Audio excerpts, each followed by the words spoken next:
Hello, Matrix. All right, let's have a look at a typical question, which was in the November 2021 paper, into your paper, where it concerns work and energy.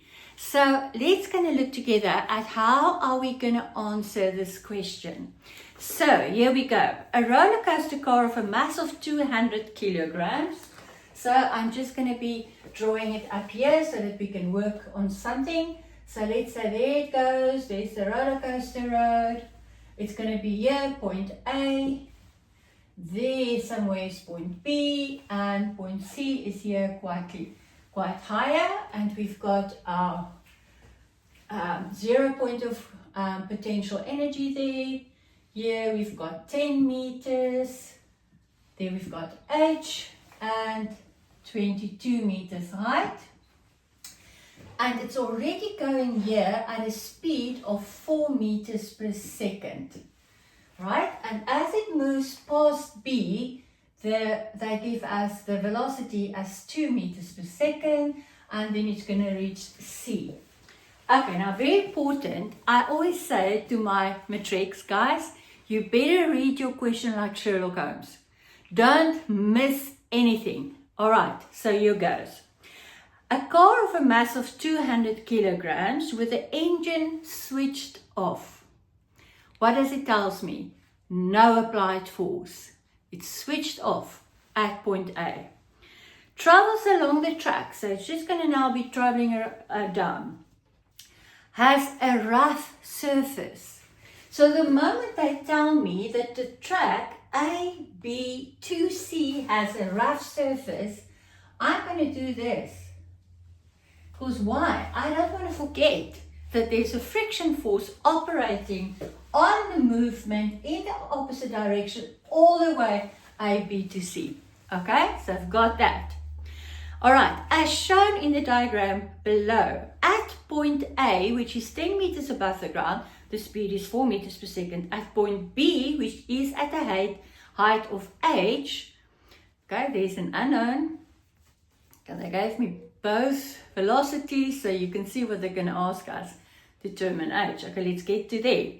The speed of the car is 2 meters per second at point B. During the motion from point A to point B, 3,4 times 10 to the 3 joules of energy is used to what? Overcome friction. So there is my work done by friction. Great. Now they say ignore the wheels, etc. What. Okay, 5.1. Define the term non-conservative force for 2 marks. Guys, that kind of questions you've got to know. That you learn by heart the day before you write your paper. If you forget it the next day again, it's fine. But as long as you know your definitions by heart. Okay, unforgivable if you don't have that 2 marks. Right. Calculate the change in the kinetic energy of the car after it has traveled from point A to point B. Now I want to tell you how such a question works.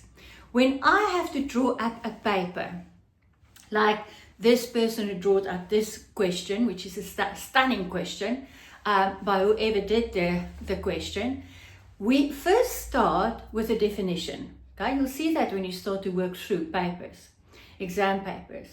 Then we have a question for about 3-4 marks, which I'm sure everybody, at least if they've done something, could do that. But you know what? You're still only here now at what? What is that? 2 plus 3, it's 5 out of 15. That gives you 30%. So if you have those 2 right, you're going to barely make it. But then comes the questions where you really have to have a bit of experience.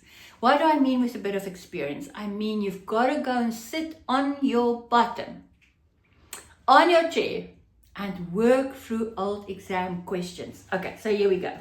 Okay, calculate the change in the kinetic energy as the car travels from A to B.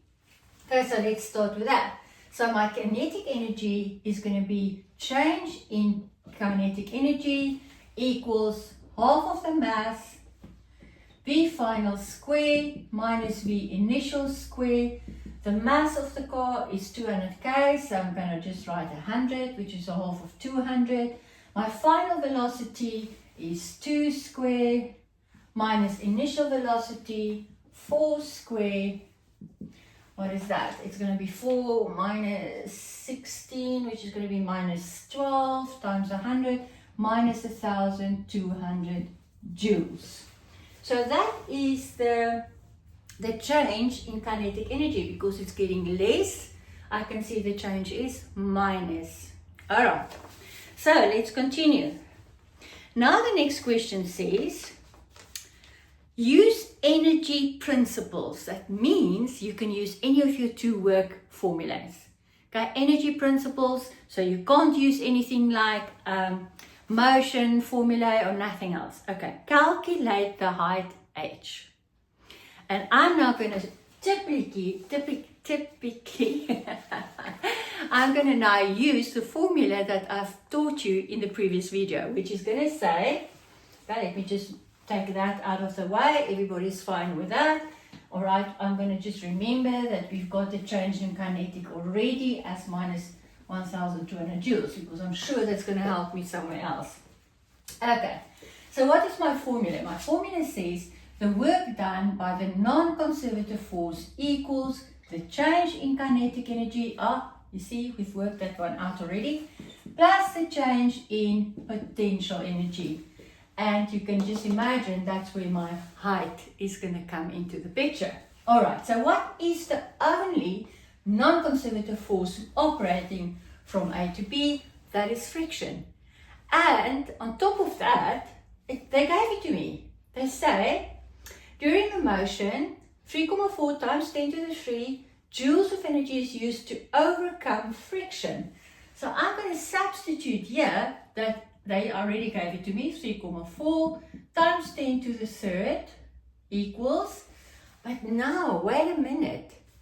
What do we know about friction, the energy done by friction?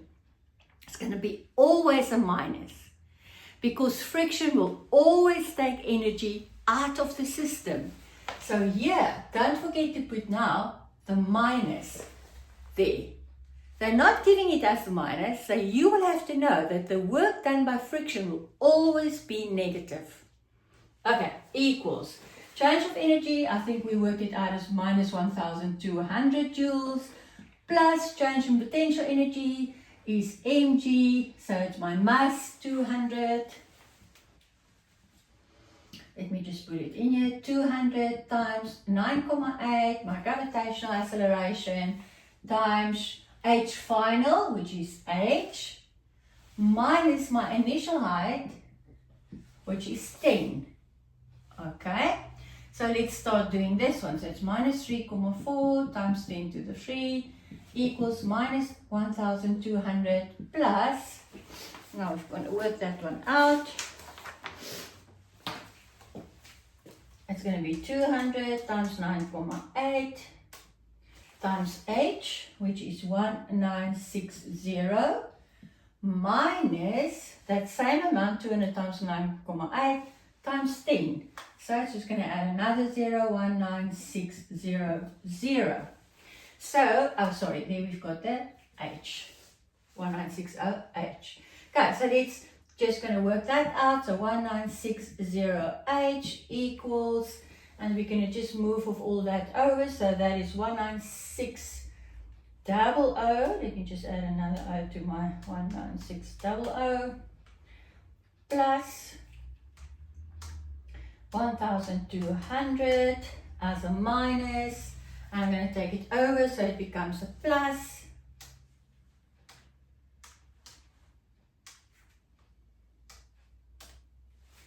Equals 17400. So h would then work out to divided by 1960 as 8,8775. So I'm just going to round it off to 2 decimals, which would be 8,88 meters. So there you can see I've used the formula that I've explained in the previous video to work out the height there. Okay, next question. it carries on for another 5 marks. Now it says, on reaching point B, the car engine is switched on in order to move up the incline to point C, which is 22 meters above. While moving from point B to C, the car travels for 5 seconds at a constant speed of 2 meters per second. So that is now all happening from B to C. Wow, now that's strange. All of a sudden they give me seconds in a work energy problem. Okay, so that is already going to be for me standing out. And sometimes they do give you stuff that isn't really just to confuse you. But always just keep that in mind. You know, that is not something funny here. What's going on? Okay. While moving from B to C, the car travels for 5 seconds at a constant speed. The constant speed already tells me that the velocity there is going to be 2 and then the velocity there is going to be 2. So what is going to be 0 joules? The change in kinetic energy, because it's going to be 2 squared minus 2 squared is going to be 0. Okay, so I've got that already also in the back of my mind. So the change in kinetic energy is going to be 0. All right, let's keep going. While an average friction force of 50 Newton acts on it. So I also get here that the friction from there to there, the force equals 50 Newton. Okay, now let's see. Calculate the power. Now I haven't done power yet with you guys, but I am going to continue to work at the power. But the moment they ask me for power, my formula for power is P for power equals the work or energy done divided by my time. So, how fast did you do the work? That's what it boils down to, right? So I see I do have my seconds. So what do I need to work out to get to my power? I need to first work out the work done by what? What do they ask me? The work done by the engine. So if I want to work out the power of the engine, then I first have to work out what was the work done by the engine. All right, so what is the work done by the engine? Yes, of course. It's a non-conservative force. Okay? It's an applied force. But there's also friction. Okay, great. So let's start our whole story. So I'm going to just take this out. I think we're going to need that. So I'm just going to put that in. 8,88 is my height there at B. Okay, so there's my formula again. So I'm going to start with, what is the two non-conservative forces? Number one, it is the force, the work done by the force of the engine, plus the work done by the friction force, equals the change in kinetic energy plus the change in potential energy. Okay, so this I'm just going to leave as that because I'm going to want to work out the work done by the engine. So I'm not going to go into the force of the engine, just the work done. So I'm going to leave that as is, plus. So work done by the applied force, the engine, plus work done by friction would be friction times delta x, the displacement, times cos, and in which direction is the friction working? Always opposite of the movement, and it's working up from B to C, so it's cos 180 degrees. Plus, my change in kinetic energy is going to be 0. Sorry, not plus, equals. Sorry. And I can show that. I can first, maybe it's best to first put your stuff in. So let's say it is half of my mass. The mass is still, I think, 200. Half of 200 times V final, which is 2 squared minus 2 squared, which is going to be 0. Okay, so that's the whole change in kinetic energy is going to be 0. plus the change in potential energy. So it is my mass, 200 times 9,8 times my final height, which is 22 meters, minus my original height of 8,88, and I don't think you can see that anymore. Can you still see that? I'm sorry, I had to really push it in there. But what is my problem? I immediately see, oh dear, I've got a problem.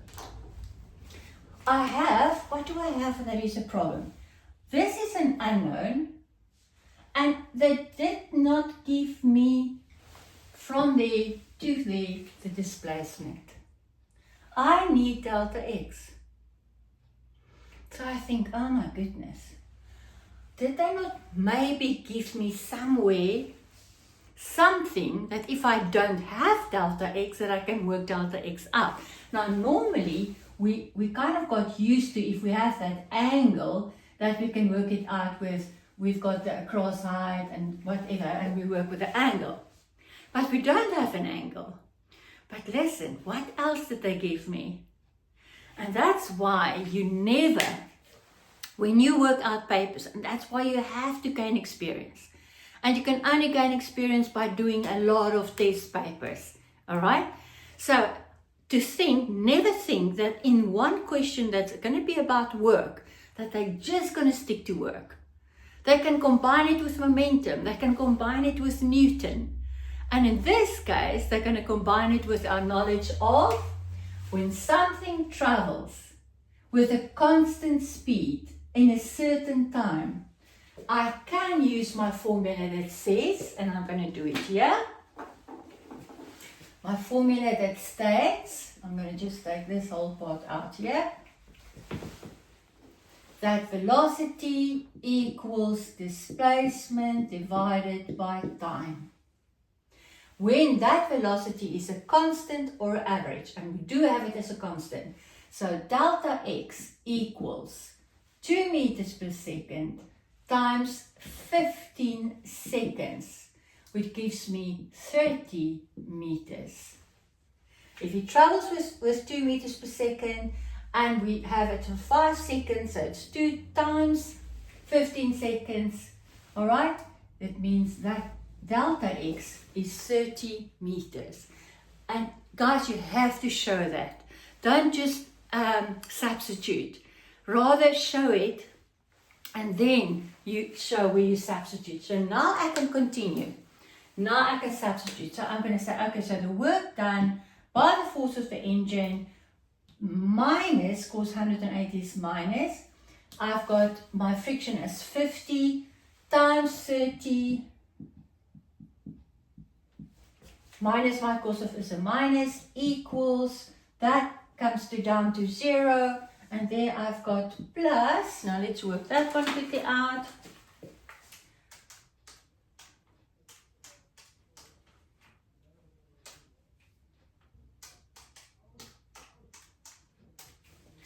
That works out to 5,25872, and I've got that, so I'm going to take that over. So the work done by the force of the engine is going to be that plus 50 times 30, and I do get 27372 joules. Now that's only to where I've got the work done. The question was, determine the power.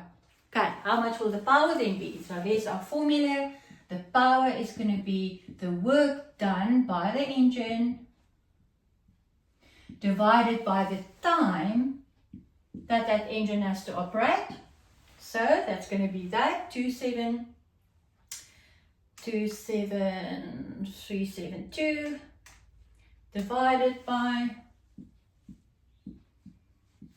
our 15 seconds, and my answer is